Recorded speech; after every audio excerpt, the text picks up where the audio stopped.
ಭಾರತದಲ್ಲಿ ಸರ್ಕಾರಿ ಸೇವೆಗೆ ಸೇರ್ಬೇಕು ಅನ್ನೋದು ಹಲವರ ದೊಡ್ಡ ಕನ್ಸು ಅಲ್ವಾ?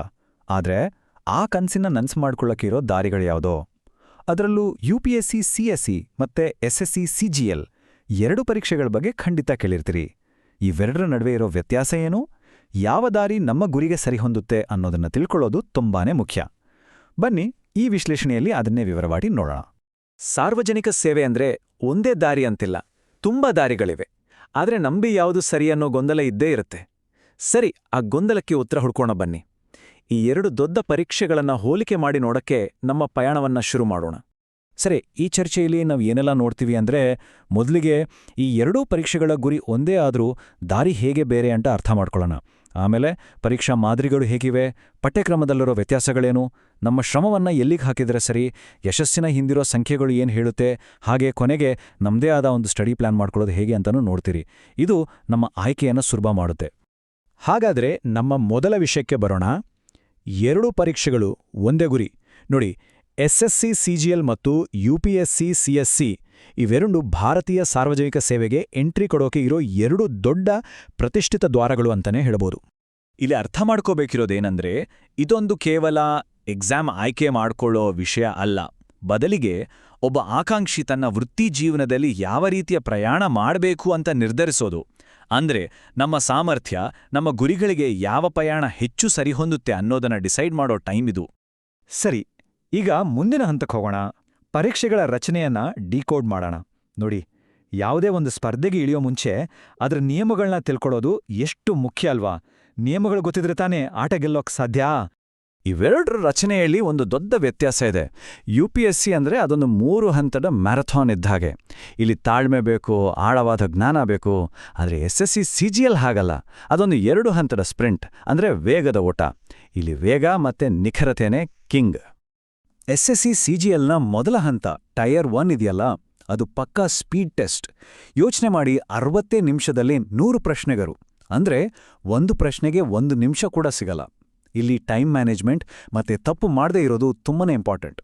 ಇನ್ನು UPSC ಪ್ರಿಲಿಮ್ಸ್ ಕಡೆ ಬಂದ್ರೆ ಇಲ್ಲಿ 2 ಪೇಪರ್ ಇದೆ. ಇದರಲ್ಲಿ ಒಂದು ಇಂಟ್ರೆಸ್ಟಿಂಗ್ ವಿಷಯ ಇದೆ ನೋಡಿ.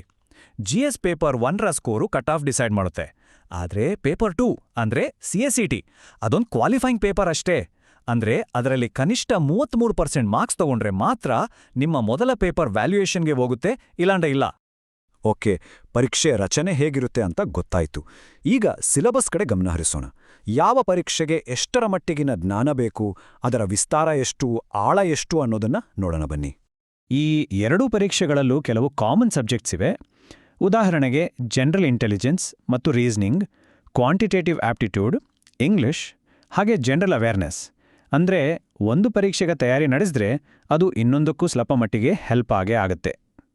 ಆರಂಭದ ಹೆಜ್ಜೆಗಳು ಹೆಚ್ಚು ಕಡಿಮೆ ಒಂದೇ ಥರ ಇದೆ. ಇಲ್ಲೇ ನೋಡಿ ಮೇಜರ್ ವ್ಯತ್ಯಾಸ ಬರೋದು. SSC CGLಲ್ಲಿ ಜ್ಞಾನದ ವಿಸ್ತಾರ ಮುಖ್ಯ ಆಗೋದು.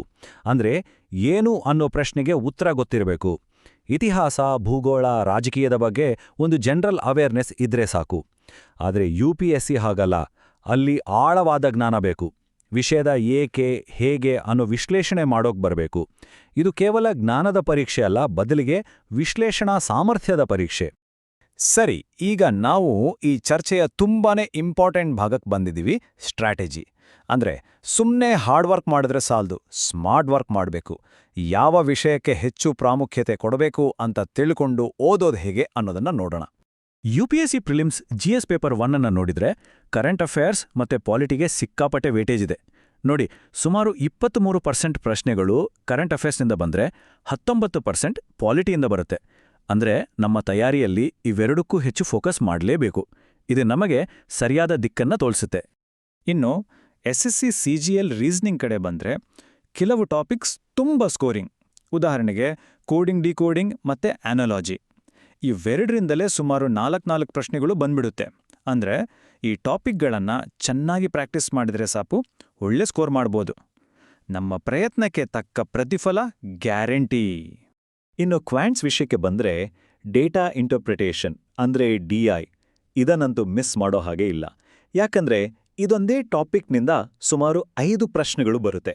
ಹಾಗಾಗಿ ಇದು ನಮ್ಮ ಸ್ಕೋರನ್ನ ಡಿಸೈಡ್ ಮಾಡೋಲ್ಲಿ ದೊಡ್ಡ ಪಾತ್ರ ವಹಿಸುತ್ತೆ. ಹಾಗಾದ್ರೆ ಒಟ್ಟಾರೆಯಾಗಿ ಹೇಳೋದಾದ್ರೆ ಸ್ಟ್ರಾಟಜಿಯಲ್ಲಿರೋ ವ್ಯತ್ಯಾಸ ಇಷ್ಟೇ. UPSC ಅನ್ನೋದು ಆಳವಾದ ತಿಳುವಳಿಕೆ ಮತ್ತು ವಿಶ್ಲೇಷಣೆಯನ್ನ ಬಯಸೋ ಒಂದು ಮ್ಯಾರಥಾನ್. ಆದರೆ SSC CGL ಅನ್ನೋದು ವೇಗವಾಗಿ ಮತ್ತು ನಿಖರವಾಗಿ ಸಮಸ್ಯೆ ಬಗೆಹರಿಸೋ ಕೌಶಲ್ಯಕ್ಕೆ ಬಹುಮಾನ ನೀಡೋ ಒಂದು ಸ್ಪ್ರಿಂಟ್. ಇಷ್ಟೆಲ್ಲ ಆಯ್ತು, ಆದ್ರೆ ನಿಜವಾದ ಸ್ಪರ್ಧೆ ಎಷ್ಟಿದೆ ಅಂತ ನೋಡೋದು ಬೇಡ್ವಾ? ಬನ್ನಿ ಈಗ ಸಂಖ್ಯೆಗಳ ಲೋಕಕ್ಕೆ ಹೋಗೋಣ. ಅದರಲ್ಲೂ UPSC ಇರೋ ಕಾಂಪಿಟೇಷನ್ ಎಷ್ಟಿದೆ ಅನ್ನೋದನ್ನ ಈ ನಂಬರ್ಸ್ ನೋಡಿದ್ರೇನೆ ಗೊತ್ತಾಗೋದು. ಈ ಸಂಖ್ಯೆಗಳು ಒಂದು ಕಥೆಯನ್ನೇ ಹೇಳುತ್ತೆ. ಒಂದು ಮಾತಿದೆ, ನಾಗರಿಕ ಸೇವೆಗಳ ಪಯಣ ಅನ್ನೋದು ಆಯ್ಕೆಯ ಮ್ಯಾರಥಾನ್ ಅಲ್ಲ, ಅದು ಎಲಿಮಿನೇಷನ್ ಮ್ಯಾರಥಾನ್ ಅಂತ.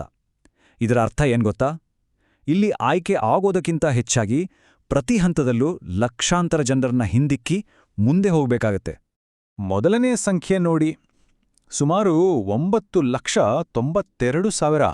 ಅಂದ್ರೆ ಹೆಚ್ಚು ಕಡಿಮೆ 10 ಲಕ್ಷ ಜನ.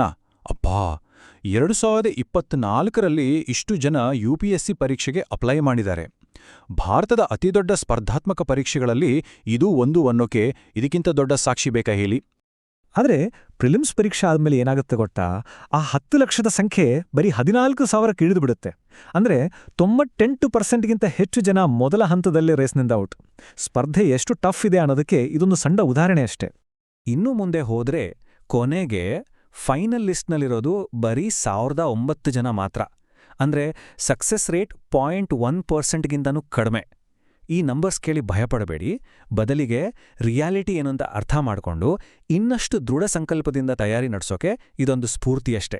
ಸರಿ, ಇಷ್ಟೆಲ್ಲ ಮಾಹಿತಿ ನೋಡಿದ್ಮೇಲೆ ಈಗ ಕೊನೆಯ ಹಾಗೂ ಅತ್ಯಂತ ಪ್ರಮುಖ ವಿಭಾಗಕ್ಕೆ ಬರೋಣ. ಈ ಎಲ್ಲ ಪಾಯಿಂಟ್ಸ್ ಇಟ್ಕೊಂಡು ನಮ್ಮದೇ ಆದ ಒಂದು ಸ್ಟಡಿ ಪ್ಲಾನ್ ಮಾಡ್ಕೊಳ್ಳೋದು ಹೇಗೆ, ನಮ್ಮದೇ ಆದ ನಕ್ಷೆಯನ್ನ ರಚಿಸ್ಕೊಳ್ಳೋದು ಹೇಗೆ ಅಂತ ನೋಡೋಣ. ನಮ್ಮ ದಾರಿಯನ್ನ ನಾವೇ ರೂಪಿಸ್ಕೊಳ್ಳೋಕೆ ಇಲ್ಲಿ 4 ಸಿಂಪಲ್ ಸ್ಟೆಪ್ಸ್ ಇದೆ. ಮೊದಲನೇದಾಗಿ, ಸಿಲೆಬಸ್ ಅನ್ನ ಸರಿಯಾಗಿ ನೋಡಿ. ಆಳವಾದ ವಿಶ್ಲೇಷಣೆ ಮಾಡೋದು ಇಷ್ಟಾನಾ ಅಥವಾ ವೇಗವಾಗಿ ಸಮಸ್ಯೆ ಬಗೆಹರಿಸೋದಿಷ್ಟಾನಾ ಅಂತ ಯೋಚನೆ ಮಾಡಿ. ಎರಡನೇದು, ಯಾವ ವಿಷಯಗಳಿಗೆ ಹೆಚ್ಚು ವೇಟೇಜ್ ಇದೆ ಅಂತ ವಿಶ್ಲೇಷಿಸಿ ಅದಕ್ಕೆ ನಮ್ಮ ಸ್ಟಡಿ ಪ್ಲಾನ್ನಲ್ಲಿ ಮೊದಲ ಆದ್ಯತೆ ಕೊಡಿ. ಮೂರನೇದು, ನಮ್ಮ ಸ್ಟ್ರೆಂತ್ಸ್ ಯಾವುದು ಅಂತ ನೋಡಿ.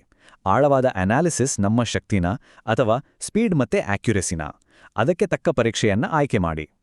ಕೊನೆಗೆ ಪರೀಕ್ಷೆಯ ರಚನೆ, ಸಿಲೆಬಸ್ ಹಾಗೆ ನಮ್ಮ ಸ್ವಂತ ಸಾಮರ್ಥ್ಯ ಇವೆಲ್ಲವನ್ನೂ ಗಮನದಲ್ಲಿಟ್ಕೊಂಡು ಒಂದು ಅಂತಿಮ ತಿಳುವಳಿಕೆಯುಳ್ಳ ನಿರ್ಧಾರ ತೆಗೆದುಕೊಳ್ಳಿ. ಹಾಗಾದ್ರೆ ಈ ಎಲ್ಲ ವಿಶ್ಲೇಷಣೆ ಆದ್ಮೇಲೆ ಈಗ ಪ್ರಶ್ನೆ ಇರೋದು, ಯಾವ ಮಾರ್ಗಸೂಚಿಯನ್ನ ಅನುಸರಿಸಲಾಗುತ್ತೆ? UPSCಯ ಆಳವಾದ ಮ್ಯಾರಥಾನ್ ದಾರಿನ ಅಥವಾ SSC CGLನ ವೇಗದ ಸ್ಪ್ರಿಂಟ್ ದಾರಿನ? ಯಾವ ದಾರಿ ನಮ್ಮ ಸಾಮರ್ಥ್ಯಕ್ಕೆ ಸವಾಲೊಡ್ಡುತ್ತೆ ಮತ್ತು ಗುರಿಯನ್ನ ಹತ್ತಿರ ಮಾಡುತ್ತೆ? ನಿರ್ಧಾರ ನಮ್ಮದು.